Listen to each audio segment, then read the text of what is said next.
Hello, my friends, and welcome to another week of at-home activities or curriculum with Cinnamon and Megan. We're at week 16. Wow, we've done a lot of weeks, but we're going to keep pushing through. But first, we're going to pass it off to Megan, and she's going to talk about doing breathing exercises with your children.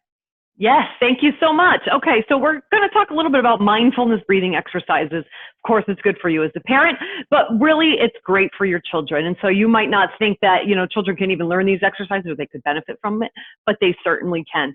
So just to give you kind of a visual of, look at this is just a visual of, let's say this is your brain or your child's brain. All these thoughts, feelings, emotions, they're all mixed up in here.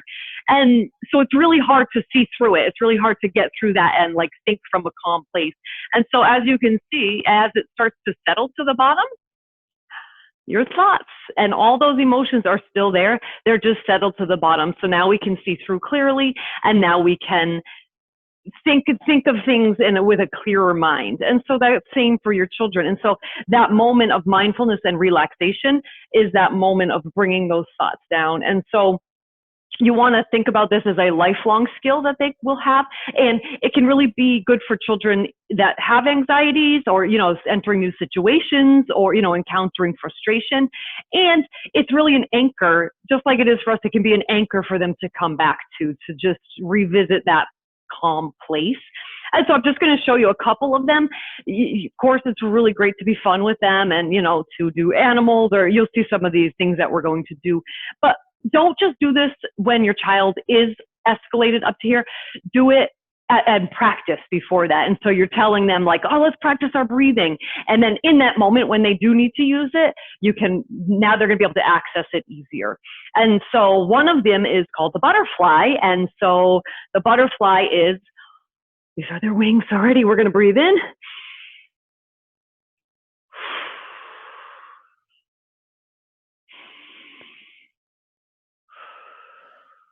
And let them repeat it. Like have them do it multiple times and make it fun during practice, but let them get to that point where they could feel that, like when they're sitting with it for a little bit. Another one you can do is windy tree. And so you can have them stand up. We're going to be trees. All right, get your branches up. And then we're going breathe in the wind. And so it's a really fun way. Again, the kids love doing things like this. And then the last one that I have for suggestion is balloon breath. And so this one, they get to make a crazy noise. So this one is really fun. So we could be our balloon. We're blowing up our balloon, and then we're deflating our balloon. We'll do it one more time. Ready?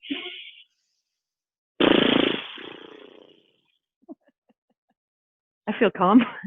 I like zen. Yeah, so they're fun exercises. Remember, again, use it as an exercise and fun, and then tap into it in those moments when they need it.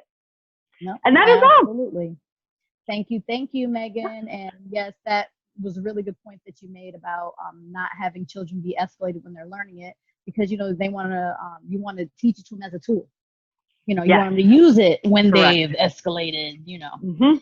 All right, friends. So we're on to week 16, like I said before, and week 16 is taking care of myself, brought to you by the letter Q, which is made up of curve and a line.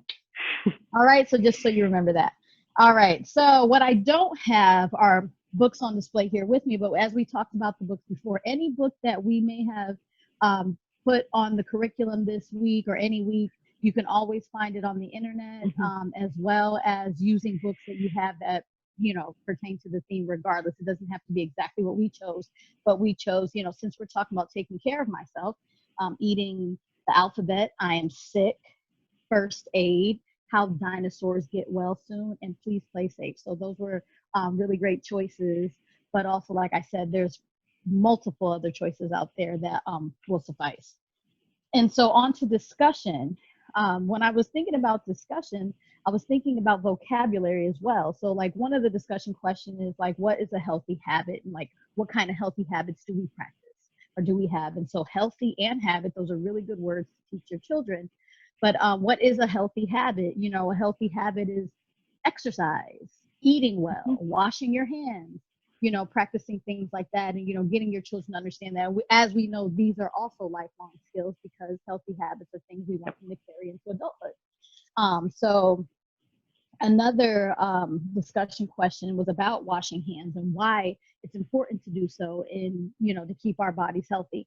And so, we know why, because of germs and stuff. But then, it makes for a really good activity and learning opportunity, because one of the activities that I chose to do was creating a little hand wash sign reminder.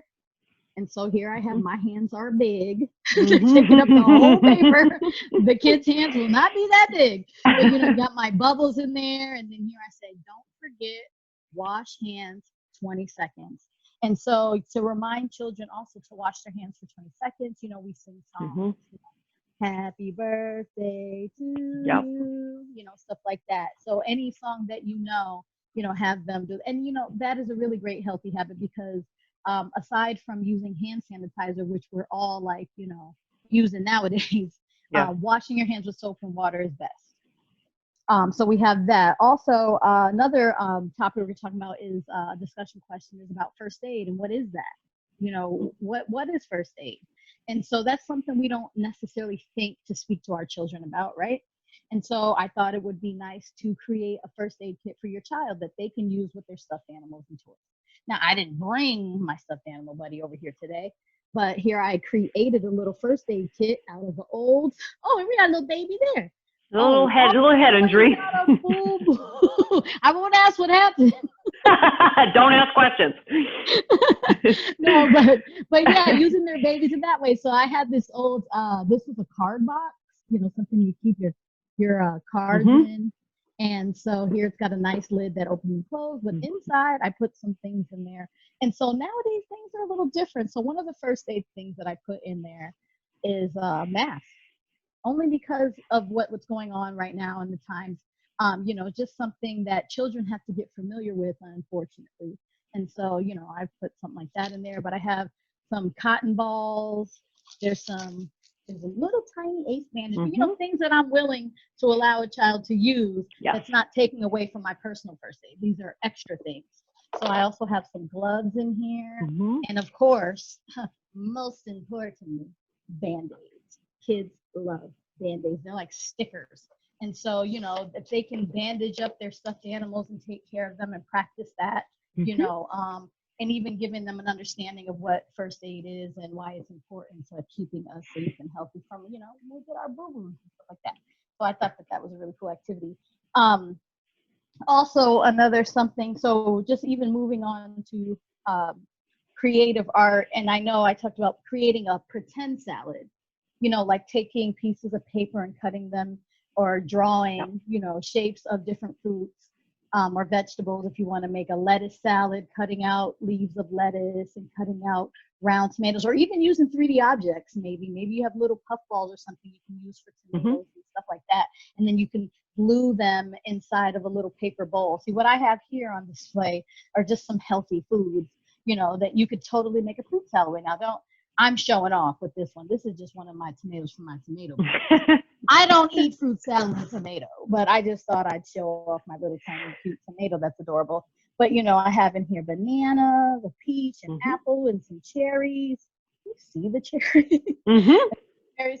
And so, just creating a salad with your family, a real salad or a fake salad, but, giving children the understanding of why eating like that is healthy. Let's see what else I have. So moving on to free play. One of the things that come to mind when we think of taking care of ourselves is like, who helps us stay healthy? Doctors and nurses. And so pretending to be a doctor or a nurse and, using your first aid box with your animals and, go ahead and practicing that type of stuff to give children, more understanding of stuff like that. It's one thing. Also, another thing to help them take care of themselves is them practicing dressing themselves. And so it doesn't always have to be a chore, and it doesn't always have to be when we got to go somewhere. But it could be like, say you have a box of just dress-up clothes that you use. It could be a bunch of stuff that used to be yours that you gave to your child, some old shoes, button shirts, zippers, things like that they can practice putting on themselves so they can learn how to be self-sufficient in that way. And of course, at the end of the day, we want them to be able to put their jackets on and stuff by themselves. So we'll have, doing that. As far as math and science goes, something that you could do that helps keep us healthy, something that Home City Families does is wash the toys.